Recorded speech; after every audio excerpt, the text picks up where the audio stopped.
কাগজে কিছু খবর আছে নাকি অজিত বাবু? আর বলবেন না ডাক্তারবাবু, কালকে বিকেলবেলা শুনলাম নাকি আমাদের পাড়াতে খানা তল্লাশি হয়ে গেছে। কি যে হলো এলাকাটা!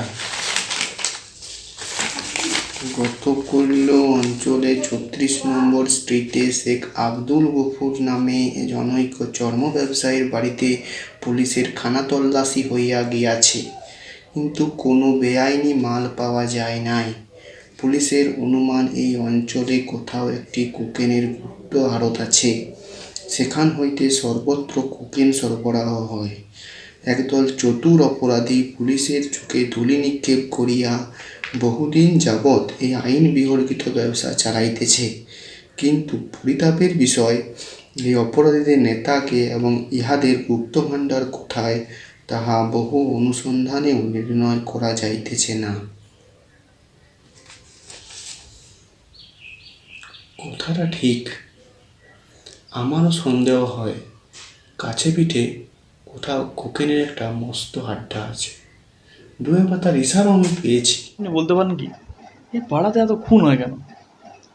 এটার কারণটা ঠিক বুঝতে পারি না। জবের থেকে এসেছি, শুরু দেখেই যাচ্ছি যে প্রত্যেক দিন একটা দুটো করে খুন হয়েই চলেছে। হ্যাঁ, সময়টা অবশ্য খুবই ক্রিটিক্যাল বলতে পারেন।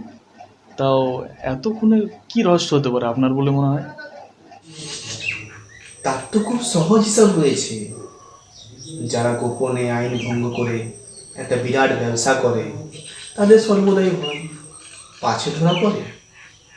তারপর সে কথা যদি আবার কেউ পুলিশে জানিয়ে দেয়, তখন তাকে মারা ছাড়া কোনো উপায় থাকে না। ভেবে দেখুন, আমি যদি একটি গোপন ব্যবসা করি আর আপনি যদি সে কথা জানতে পেরে যান, তাহলে আপনাকে বাঁচিয়ে রাখা আমার পক্ষে নিরাপদ হবে কি? আর আপনি যদি সে কথা পুলিশে জানিয়ে দেন, তাহলে আমি তো জেলে যাবই, সাথে এত বড় একটা ব্যবসা ভেস্তে যাবে, লক্ষ লক্ষ টাকার মাল বাজেয়াপ্ত হয়ে যাবে। আমি কি তা হতে দিতে পারি? বাহ অনুগুলবাবু, আপনার দেখছি ভালোই আইডিয়া আছে এসব খুনের রহস্য ভেতরের ব্যাপারে। আপনারও কি এসব ব্যাপারে আগ্রহটা খুব একটু বেশিই দেখছি না? আরে দূর মশাই, আমি অত শত বুঝি না। ওই বাড়িতে বসে বসে বই নাড়াচাড়া করতে করতে যা বুঝতে পারি তাই নিয়ে মাতব্বরি করি আর কি।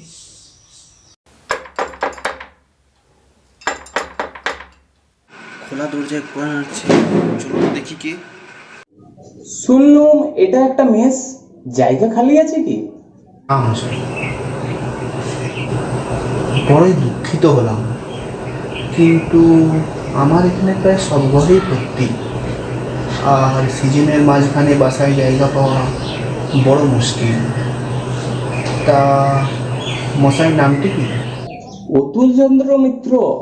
কলকাতায় এসে চাকরির সন্ধানে টোটো ঘুরে বেড়াচ্ছে। দেশে ঘটি বাটি বিক্রি করে যে কটা টাকা এনেছিলাম তাও প্রায় শেষ হয়ে এলো। গুটি 25-30 বাকি আছে, কিন্তু দুবেলা হোটেলে খেলে তাও আর কতদিন বলুন। এই একটা ভদ্রলোকের মেস খুঁজছি, বেশি দিন নয়, মাসখানেকের মধ্যে একটা হিস্তনস্ত হয়ে যাবে। এই কটা দিন জন্য দুবেলা দুটো শাক ভাত আর একটু জায়গা পেলেই আমার আর কিছু চাই না। আগে অতুলবাবু, আপনি চাইলে, আপনি যদি কিছু মনে না করেন একটা কথা বলতে পারি? আমার রুমটা অনেকটাই বড়, বারান্দা বড়, জানলা আছে। আপনি চাইলে সেখানে আমার সঙ্গে থাকতেই পারেন। আমার একাও কেমন একটা লাগে ওই রুমটায় থাকতে। তো আপনার যদি কোনো অসুবিধা না হয় তাহলে চলুন আমার রুমেই উঠে যাই, একসঙ্গে না হয় থাকাই যাবে। আমি চাটা খুব একটা মন্দ বানাই না। আপত্তি বলেন কি মশাই? কত দিতে হবে? টাকাটা আগামী নিলে ভালো হয় না আমার কাছে? টাকা পয়সাটা অতটা জরুরি না এখন। এখনই অসময়ে আপনি আপনি এখানে এসছেন, আপনাকে আশ্রয় দেওয়াটাই আমার মূল কর্তব্য। টাকা পয়সার ব্যাপার না হয়তো পরে ভাবা যাবে। আগে চলুন তো আমার রুম, ছাড়ুন এসব টাকা পয়সার ব্যাপার। আচ্ছা ডাক্তারবাবু, আমি চললাম ওনাকে নিয়ে আমার রুমে। যদি কোনো অসুবিধা হয় আপনি বলবেন, ঠিক আছে? আপনার ঘরে? তা বেশ বেশ বেশ, আপনার যখন অমত নেই তখন আমি আর কি করব। তা অতুলবাবু, আপনি আপনার জিনিসপত্র দিয়ে আসুন। আগে হ্যাঁ, জিনিসপত্র সামান্যই, একটা বিছানা আর একটা ক্যাম্বিসের ব্যাগ ওই হোটেলের দারোয়ানের কাছে রেখে এসেছি, যে নিয়ে আসছি এখনই। অজিতবাবু, বলছিলাম অসময়ে মানুষকে সাহায্য করা উচিত, কিন্তু আর ছাড়ুন, আশা করি কোনো ঝঞ্ঝাট উপস্থিত হবে না। আর বলবেন না অনুকূলবাবু, এই 2 সপ্তাহ আগে একটা খুন হলো, আবার আজকে দেখছি একটা খুন হয়েছে। এবার কিন্তু এই জায়গাটা সত্যিকারের ভয় সন্ত্রস্ত করে দিচ্ছে আমাকেও। বলা তো যায় না, কোনোদিন দেখা গেল যে আমরা হয়তো লাশ হয়ে পড়ে আছি। আচ্ছা, এবার আপনার কি মনে হয় এটা কি, এর পেছনে রহস্য কি হতে পারে? এই কোকেন ছাড়া কিছুই নয়। যদি টাকার লোভে খুন করতো তাহলে ওর কোমরে 1000 টাকার নোট পাওয়া যেত না। নিশ্চয়ই কোকেনের খরিদ্দার ছিল। কোকেন কিনতে এসে কোকেন ব্যবসায়ীদের গুপ্ত কথা জানতে পারে, তাকে ব্ল্যাকমেল করার চেষ্টা করে, তারপরেই ব্যাস খতম। কে জানে মশাই, আমার তো ভারী ভয় করছে। আপনারা এই পাড়ায় আসেন কি করে? আমি যদি আগে জানতাম তাহলে অন্য কোথাও পালাতাম। আমাদের কিন্তু ভয় করে না, 10-12 বছর এ পাড়ায় আছি, কিন্তু কোনোদিন কারো কথা থাকি না বলে ঝামেলা তো করতে হয়নি।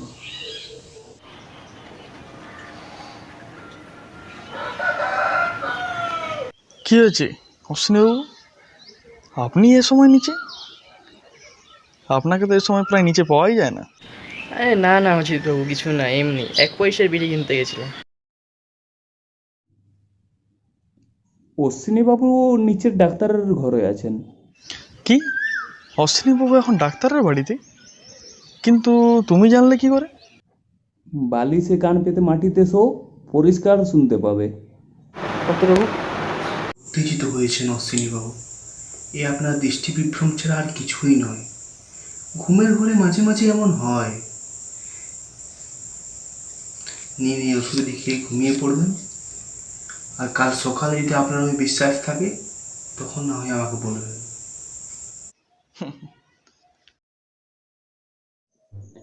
ওহে উঠো উঠো, গতিক ভালো ঠেকছে না। অশ্বিনীবাবু ঘরের দরজা খুলছে না, ডাকাডাকিতেও সাড়া দিচ্ছে না। তুমি এসো, দেখুন দরজা ভেঙে ফেলা যাক, আমার তো ভালো বোধ হচ্ছে না। হ্যাঁ, আর অপেক্ষা করাটা ঠিক হবে না। অশ্বিনীবাবু অনেকক্ষণই দরজাটা বন্ধ করে রেখেছেন। এবার চলো দরজাটা খোলা যাক। দরজাটা ভেঙেই দাও, দরজাটা ভেঙে দাও, দেখো ভেতরে কি হয়েছে। হ্যাঁ হ্যাঁ, সে আর বলতে, ভেঙেই ফেলুন। কি আশ্চর্য, শেষ পর্যন্ত অশ্বিনবাবু আত্মহত্যা করলেন? আত্মহত্যা নয় ডাক্তারবাবু, দেখুন এ নৃশংস নরহত্যা। বলেন কি অতুলবাবু, খুন? তাছাড়া দরজা তো ভিতর থেকে বন্ধ ছিল। তা হোক, তবে এটা ফোন। আমি পুলিশ ডেকে আনছি, আপনারা কেউ কিচ্ছু জিনিস ছুবেন না।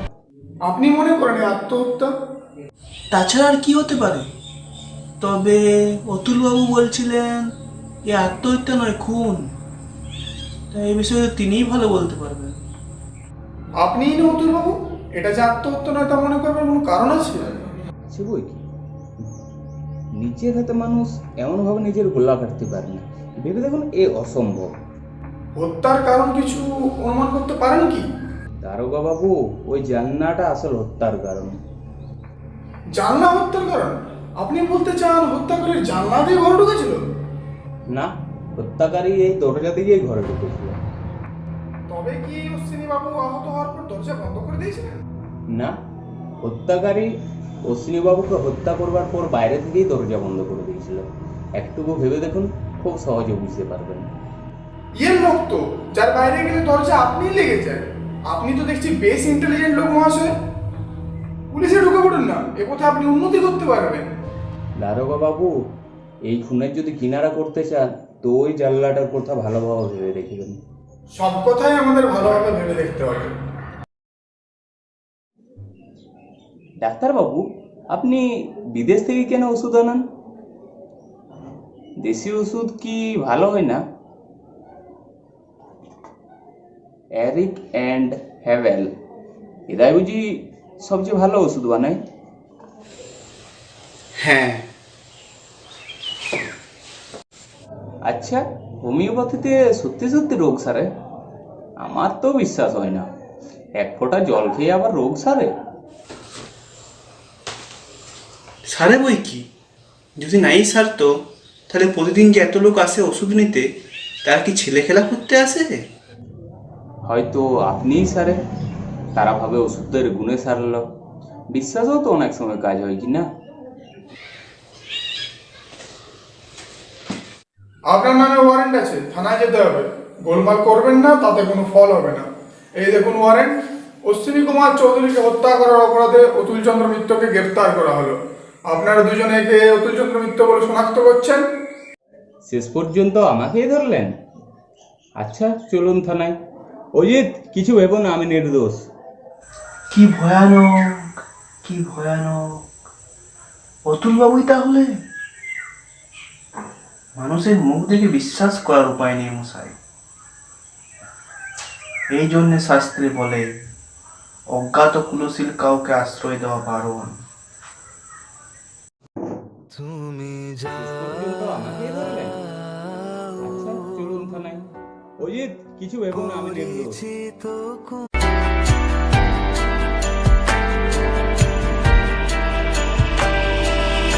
আকাশে ঘনালে মেঘ, বাকি পথ হেঁটে। আরে অতুল, হ্যাঁ ভাই, আমি বড্ড ভুগেছি। অনেক কষ্টে একজন জামিন জোগাড় হলো, নইলে আজ হাজতবাস করতে হতো। তুমি চলেছো কোথায়? আমি চললাম উকিলের বাড়ি, তোমার জামিনের ব্যবস্থাটা করে আসছি। আমার জন্য? তার আর দরকার নেই, আপাতত কিছুদিনের ছাড়া পাওয়া গিয়েছে। তা অতুল বাবু যে, আপনি ফিরে এসছেন? তা পুলিশ আপনাকে ছেড়ে দিয়েছে? তা বেশ ভালোই হয়েছে। আশা করি তারা আপনাকে নির্দোষ ভেবেই ছেড়ে দিয়েছে। কিন্তু আমার এখানে আপনারা আর, বুঝতেই তো পাচ্ছেন, সবাইকে নিয়ে মেস। এমনিতেই সবাই পালাই পালাই করছে, তার উপর যদি আবার, আপনি কিছু মনে করবেন না, আপনার প্রতি আমার কোনো রাগ নেই, কিন্তু না না, সে কথা নয়। আমি এখন একজন দাগি আসামি, আমাকে আশ্রয় দিয়ে আপনারা কেন বিপদে পড়বেন? আর কি বিশ্বাস, পুলিশ কাল হয়তো আপনাকে কোনো এডিং মেডিং চার্জে ফেলবে। তা কি আজই চলে যেতে হবে? না না, আজ রাতটা থাকুন, কাল সকালেই কিন্তু। নিশ্চয়, কাল আর আপনাদের বিব্রত করব না, কোনো না কোনো একটা আস্তানা খুঁজে নেব। আর না হলে শেষ পর্যন্ত উড়িয়াদের হোটেল তো আছেই।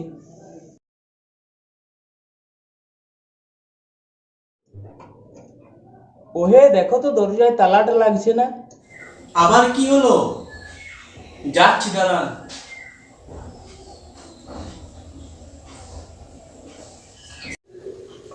কই দেখি।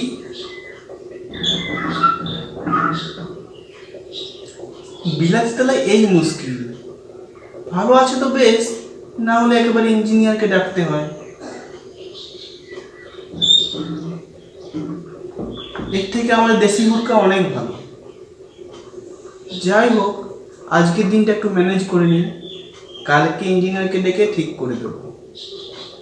ঠিক আছে, আসছি তাহলে, ঘুমিয়ে পড়ুন। অজিত, মাথা ধরাটা ক্রমেই বাড়ছে, কি করি বলো তো? আরে মাথাটা যখন ব্যথা করছে, ডাক্তারের কাছ থেকে এক পুড়িয়া ওষুধই নিয়ে খাও না। হোমিওপ্যাথি ওষুধ, তাতে সারবে? আচ্ছা চলো দেখা যাক, হোমিওপ্যাথির জোর। আমারও শরীরটা খুব একটা ভালো ঠেকছে না, চলো একবার ডাক্তারের কাছ থেকে না হয় ঘুরেই আসি নিচ থেকে। ডাক্তার, আপনার ওষুধের গুণ পরীক্ষা করতে এলুম। বড্ড মাথা ধরেছে, কিছু ব্যবস্থা করতে পারেন? বিলক্ষণ, পারি বই কি। পিত্তিপুরে মাথা ধরেছে, বসুন, এখনই ওষুধ দিচ্ছি।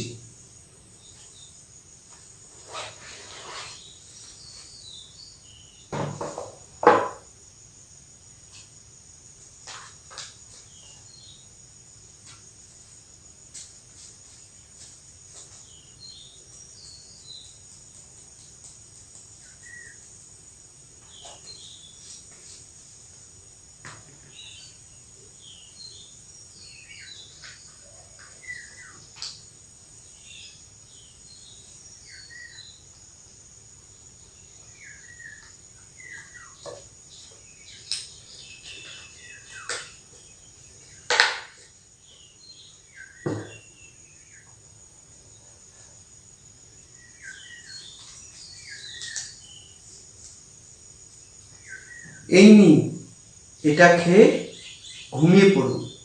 কাল সকালে দেখবেন সব ঠিক হয়ে গেছে। অজিতবাবু, আপনার শরীরটা তো ঠিক ভালো ঠেকছে না। উত্তেজনার পর অবসান বোধ হচ্ছে তো, শরীর ঠিসঠিস করছে।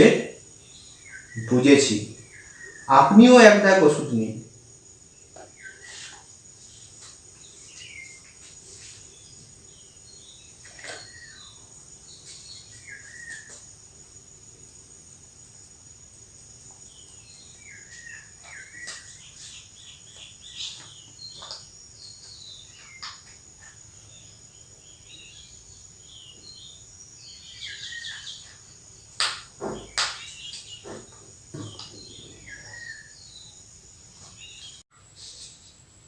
নিন, এটা খান, তারপর দেখবেন শরীর একেবারেই ঝরঝরে হয়ে গেছে।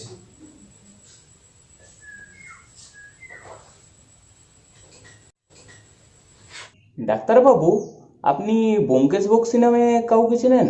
আজ থানায় তার নাম শুনলুম। না, কে তিনি? শুনলাম তিনি নাকি এই হত্যার তদন্ত করছে। অতুল, সব কথা এবার আমার তুমি বলো তো। তুমি আমার কাছ থেকে কিছু একটা লুকিয়ে যাচ্ছ, কিন্তু শেয়ার হবে না। তোমাকে সব কথা খুলে বলতেই হবে কিন্তু ভাইয়া। আমি কিন্তু খুব চিন্তায় পড়ে যাচ্ছি। কাল সব খুলে বলবো, এখন সময় আছে। রাত্রি 2টোর আগে কিছু হবে বলে মনে হয় না। তুমি বরঞ্চ ইতিমধ্যে একটুকু ঘুমিয়ে নাও, ঠিক সময়ে আমি উঠিয়ে দেবো।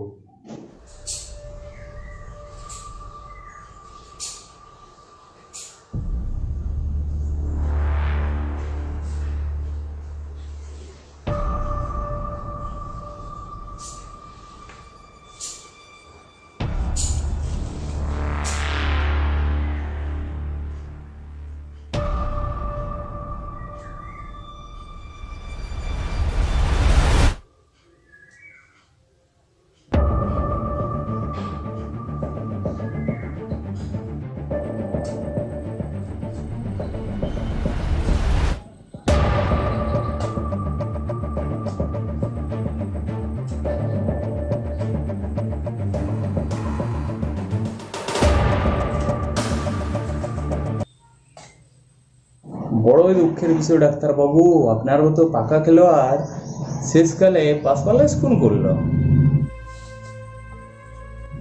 একদম নড়বেন না বলে দিচ্ছি, ছুরি ফেলে দিন। অজিত, রাস্তা থেকে জান্নাটা খুলো, বাইরে পুলিশ আছে, খবরদার। বেশ, হার মানলাম, কিন্তু আমার অপরাধটা কি? অপরাধ কি একটা ডাক্তার যে মুখে মুখে বলবো? অপরাধের প্রকাণ্ড ফিরিস্তি পুলিশ অফিসে হয়েছে, ক্রমেই প্রকাশ পাবে। আপাতত সত্যান্বেষী ব্যোমকেশ বক্সিকে খুন করবার চেষ্টা করার অপরাধে আপনাকে আমি পুলিশের হাতে সুপারিশ করলাম। ইন্সপেক্টর, ইনিই আসামি। আমায় মিথ্যে মোকদ্দমায় ফাঁসানো হয়েছে। এক নগে স্মৃতি চাই না ব্যোমকেশ বাবু, আমারও সময় আসবে। দেশে আইন আদালত আছে, আমারও টাকার অভাব নেই। তা তো নেই, এত কোকেন বিক্রির টাকা যাবে কোথায়? আমি কোকেন বিক্রি করি, তার কি কোনো প্রমাণ আছে? তা আছে বলছি ডাক্তার, তোমার সুগার অফ মিল্কের শিশিতেই আছে তার প্রমাণ। কি ওষুধ দিয়েছিলে আমাদের দুজনকে ঠিক বলো তো দেখি? মার্কিয়ার গুঁড়ো বলবে না? বেশ বলো না, কেমিক্যাল পরীক্ষা ধরা পড়বে। অজিত, এখানে সব তো লন্ডভন্ড হয়ে আছে। চলো আমার বাসায়, সেখানে গিয়ে চা খাওয়া যাবে। স্বাগতম মশাই, দিনের কুটিরে পদার্পণ করুন। আচ্ছা ব্যোমকেশ, সত্যান্বেষী ব্যাপারটা আসলে কি? এই শব্দটার অর্থ তো ঠিক বুঝতে পারি না। ওটা আমার পরিচয়। ডিটেকটিভ কথাটা শুনতে ভালো নয়, গোয়েন্দা শব্দটা আরও খারাপ, তাই নিজের খেতাব নিজেই দিয়েছি, সত্যান্বেষী। কি ভাইয়া, একলাই থাকা হয় নাকি? হ্যাঁ, সঙ্গে কেবল পুটিরাম। দিব্যি তো বাসাটি। কতদিন আছো এখানে? প্রায় বছর খানেক। মাঝে কেবল কয়েকদিনের জন্য তোমার বাসায় স্থান পরিবর্তন করেছিলাম।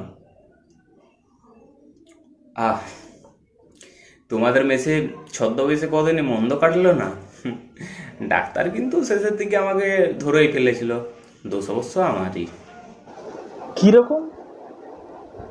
পুলিশের কাছে জানার কথাটা বলেই ধরা পড়ে গেলাম। বুঝতে পারছো না? ওই জানালা দিয়েই অশ্বিনী বাবু। না না, পুরো ব্যাপারটা গোড়া থেকে বলো। আচ্ছা তাই বলছি, কতক তো কাল রাতেই শুনেছ, বাকিটা শোনো। তোমাদের পাড়ায় যে মাসের পর মাস ক্রমাগত খুন হয়ে চলেছিল, তা দেখে পুলিশ কর্তৃপক্ষ বেশ বিব্রত হয়ে উঠেছিল। একদিকে বেঙ্গল গভর্নমেন্ট, অন্যদিকে খবরের কাগজওয়ালা পুলিশকে ভিতরে বাইরে খোঁচা দিয়ে দিয়ে আরও অতিষ্ঠ করে তুলেছিল। এরকম যখন অবস্থা, তখন আমি গিয়ে পুলিশের বড় সাহেবের সঙ্গে দেখা করলাম। বললাম আমি একজন বেসরকারি ডিটেকটিভ, আমার বিশ্বাস আমি এইসব খুনের কিনারা করতে পারবো। প্রথমে তো মানতে চায়নি, অনেক কথাবার্তার পর কমিশনার সাহেব আমাকে অনুমতি দিলেন। শর্ত হলো তিনি আর আমি ছাড়া এ কথা কেউ জানতে পারবে না। তারপর তোমাদের বাসায় গিয়ে ছুটল। কোনো অনুসন্ধান চালাতে গেলে উপস্থানের কাছেই বেশ অপারেশন হওয়া দরকার, তাই তোমাদের মেসটা বেছে নিয়েছিল। তখন কে জানতো বিপক্ষ দলেরও বেশ অপারেশন একই জায়গায়। ডাক্তারকে গোড়া থেকেই বড্ড বেশি ভালো মানুষ মনে হয়েছিল, এবং কোকেনের ব্যবসা চালাতে গেলে হোমিওপ্যাথি ডাক্তার সেজে বসা যে খুব সুবিধাজনক সে কথা মনে হয় উকি ঝুঁকি মারছিল। কিন্তু ডাক্তার যে নাটের গুরু এ সন্দেহ তখনও হয়নি।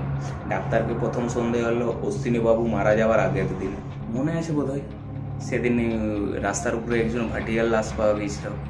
ডাক্তার যখন শুনলে তার কোমরের গেঞ্জে 1000 টাকা পাওয়া গিয়েছে, তখন তার মুখে স্পষ্ট ব্যর্থ লোভের ছবি ফুটে উঠেছিল। তা দেখে আমার সমস্ত সন্দেহ ডাক্তারের উপরে গিয়েছিল। তারপর সন্ধ্যাবেলায় অশ্বিনীবাবু আড়ি পেতে কথা শোনার ঘটনা। আসলে অশ্বিনীবাবু আমাদের কথা শুনতে আসেননি, তিনি এসেছিলেন ডাক্তারের সঙ্গে কথা হইতে। কিন্তু আমরা রয়েছি দেখে তাড়াতাড়ি যা হয় একটা কৈফিয়ত দিয়ে চলে গেলেন। অশ্বিনীবাবুর এরকম ব্যবহারে আমার মনে ধোকা লাগলো। মনে হলো হয়তো তিনিই আসল আসামি। রাত্রিতে নিজেই কান পেতে যা শুনলাম তাতেও ব্যাপারটা স্পষ্ট হলাম না। শুধু এইটুকু বুঝলাম যে তিনি ভয়ঙ্কর একটা কিছু দেখেছেন।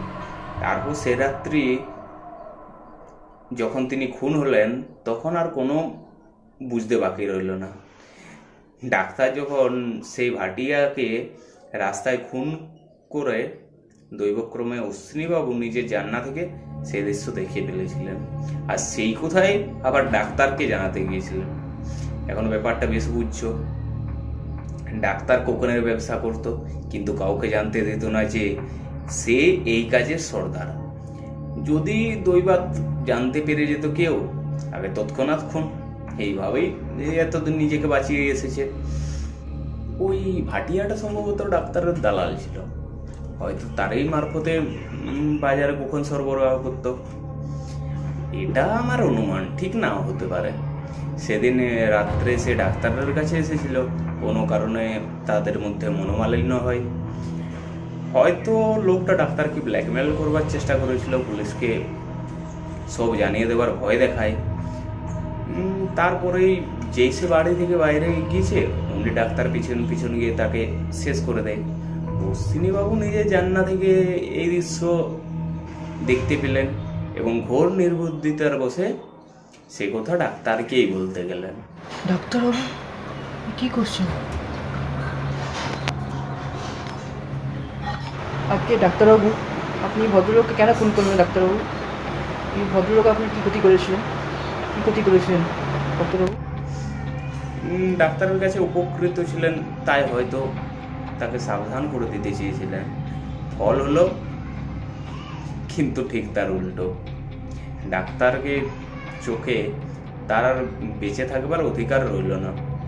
সে রাত্রেই কোনো সময় যখন তিনি ঘর থেকে বেরোবার উপক্রম করলেন, অমনি সাক্ষাৎ জম তার সামনে এসে দাঁড়ালো। এ কি ডাক্তারবাবু, আপনি এখানে? না না, খেলুন ওটা, খেলুন, হাতে ওটা কি আপনার, খেলুন।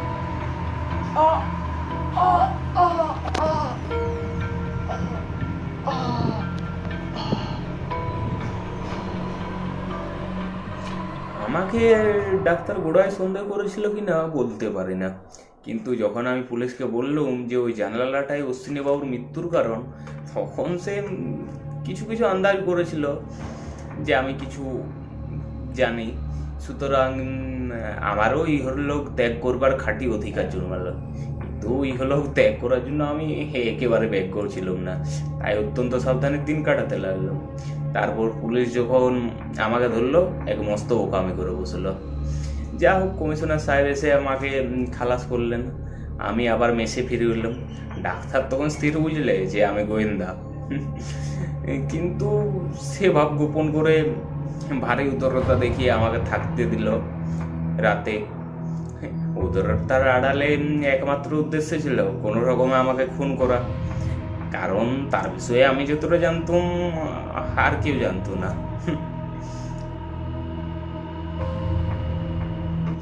ডাক্তারের বিরুদ্ধে তখন পর্যন্ত সত্যিকারের কোনো প্রমাণ ছিল না। অবশ্য তার ঘরখানা তার তল্লাশি করলে কোকেনের বার হতো, তাকে জেলে দেওয়া যেত, কিন্তু সে যে একটা নিষ্ঠুর খুনি এ কথা কোনো আদালতে প্রমাণ হতো না। তাই আমিও তাকে প্রলোভন দেখাতে শুরু করলাম। দরজার তালার ব্রেক আমি খারাপ করেছিলাম। ডাক্তার খবর পেয়ে মনে উল্লাসিত হয়ে উঠল, আমরা রাত্রে দরজা বন্ধ করে শুতে পাবো না। তারপরে আমরা যখন ওষুধ নিতে গেলাম, তখন সে তো সাক্ষাৎ স্বর্গ পেল। আমাদের দুজনকে দুপুরিয়া বুড়ো মরপিয়া দিয়ে ভাবলে আমরা তাকে এমন ঘুমিয়ে ঘুমাবো যে নিদ্রা মহানিদ্রায় পরিণত হলেও জানতে পারবে না। তারপরে ব্যাঘ্র এসে ফাঁদে পা দিলেন আর কি। তবে একটা কথা বলতেই হয় বন্ধু, তোমার এই দূরদর্শিতা আর বুদ্ধিমত্তার প্রশংসা আমি আর করে পারছি না। এই প্রশংসার জন্য রবীন্দ্রনাথ ঠাকুরের শেষ কবিতার একটা পংক্তি তো বলতেই হয়, আনিলাম অপরিচিত নাম ধরণীতে, পরিচিত জনতার স্মরণীতে। আমি আগন্তুক, আমি জনগণেশের প্রচণ্ড কৌতুক, খোলদার বার্তা আনিয়াছি বিধাতার, মহাকালেশ্বর পাঠায়েছে দুর্লক্ষ অক্ষর। বল দুঃসাহসী, কে কে মৃত্যুপণ রেখে দিবি তার দুরূহ উত্তর। শুনিবে না মূঢ়ের সেনা করে পথরোধ, ব্যর্থ ক্রোধ হুঙ্কারিয়া পড়ে বুকে। তরঙ্গের নিষ্ফলতা নিত্য যথা মরে মাথা টুকে, শৈলতট পরে আত্মঘাতী দম্ভ। আচ্ছা ভাইয়া, উঠলুম তাহলে, তুমি হয়তো ওদিকে আর এখন যাবে না। কেন? কেন বাসায় যাব না? আমি বলছিলাম কি, ও বাসাটা তো তোমাকে ছাড়তেই হবে, তো আমার এখানে এলে ভালো হতো না? এই বাসাটা নেহাত মন্দ না। প্রতিদান দিচ্ছ বুঝি? না ভাই, প্রতিদান নয়, মনে হচ্ছে তোমার সঙ্গে এক জায়গায় না থাকলে আর মন টেকবে না। এই কদিনই কেমন একটা বদ অভ্যেস জন্মে গেছে। সত্যি বলছো ভাইয়া? সত্যি বলছি। তবে তুমি থাকো, আমি জিনিসপত্রগুলো নিয়ে আসি। সেই সঙ্গে আমার জিনিসগুলো আনতে ভুলো না, কেমন?